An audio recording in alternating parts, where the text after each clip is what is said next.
So once you've configured all of your proper settings and you invited your coaches, you assign your protected picks, you assign your siblings, you set up your photos if you choose to do that, you put in your league logo, you put in the team settings and their logos. Once you have everything on the platform how you want it, now you're actually ready to start the draft. Before you start the draft, you want to make sure that if you have a manual draft order, that you properly assign your draft order, how you choose to do so. Make sure that order is saved. You can look at the pre-draft checklist that we have to make sure everything you have is ready to go. Check down here, make sure everything's good. Make sure all your players properly assigned, your protected picks are in here, and you're ready to start the draft. Upon pressing start draft, you'll be taken to the payment area. On here, you can see all of our prices. Just 2 to 5 teams, it's just $19. 6 to 10 teams, $29. 11 through 15, $34. And 16 teams and over will be $39. Once you press continue the payment, you'll be taken to Stripe to pay for the draft to begin it. For this case, I'll just enter a promo code since I'm testing. There we go. Now the draft is started. So as you can see, there's many different features that I can see here at the admin of the draft. One is the skip pick function. For whatever reason you need to skip the pick of a certain team, you can do that here. 2 is the pause function. Whenever you need to pause the clock or stop teams from picking. This feature here is the undo pick button, which is not ready until we actually make our first pick, but I'll show you how that works shortly. You can end the draft here. You can reset the draft, or you can do a full reset here, which will clear the entire draft, which you need to be very careful of doing this because this will clear your settings and everything. And then you can still go in here and adjust the team settings. On here, you can see which team is picking. You can see how much time they have left. You can see all the available players, and you can sort this on your view, and the coaches will be able to see this and sort it on their view as well. You can see how many players each roster has until being full. You can see what coaches are logged onto the portal currently. Right now, since I'm just testing, I don't have any coaches. If the Sharks was on, I'd be able to monitor and make sure that each coach was actually on the platform and make sure that everything's good with them accessing the draft. So I'll go ahead and make a pick just from the league admin side, just so you can kind of see what that looks like if you manually make some picks. So make a pick, the kid goes into there, and then the order goes.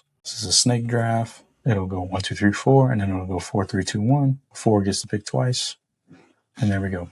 I'll show you what an undo pick function will do. Pick number 8 is going to get undid. The last pick for team 1 just got reversed. Now you can pick again. This is if for some reason team picked a kid that had to go to a different team and you didn't do it through protected picks and you needed to reset a pick, you have the option to do that. That's what this looks like, and I'll just speed through it so that way you can see what you're going to see after your draft finishes. Once your draft is finished, you'll be able to see that your teams are full, if that's how your draft panned out, where each team had a maximum roster full, and your draft is now complete. From here is a couple things you can do. You can go to the teams and parity section, and this will give you a breakdown of each team's average skill. This one skill was pretty lopsided, being that I just randomly picked, and you can see what each team is ranked and which one may be the strongest and may need some players to change. This team right here looks very weak, 30% below the league average. If I wanted to, I can take a strong player from this team, move him to this team,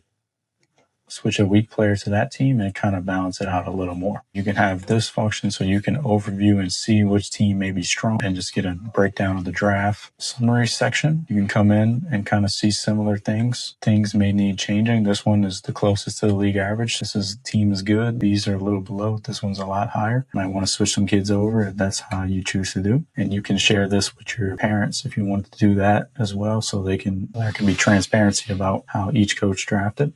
If you wanted to export your rosters to input into whatever software that you use to manage your rosters, you can do that here. Simply just export it, or if you wanted to export the picks and what order each kid got picked, you can do that as well. Something that I didn't really show super heavily during the draft is the projector mode. This is what it looks like post-draft. I'll go restart the draft so that way you can see what this looks like during a draft as well. And if ever you need to just reset the draft, you can do that here as well. And so now you can see the Sharks are up on the clock, how much time they have left. You can see the next order coming up. See that down here. This was nice if you have like a projector or something where you're doing your draft. You can share this with all your coaches and just have this displayed on the screen or something. That way they they can see what's going on. After each pick is made, there'll be a little animation that shows what kid got picked, what's their little rankings, and then what team they got picked for. And this will go for the entire draft. So that is what the actual draft process looks like from the admin side, what features that you can have to properly manage your draft, and your ability to display the projector mode as well. So next we'll be covering what the coaches see, the instruction for the coaches, and how they can access their draft platform to perform the draft with you.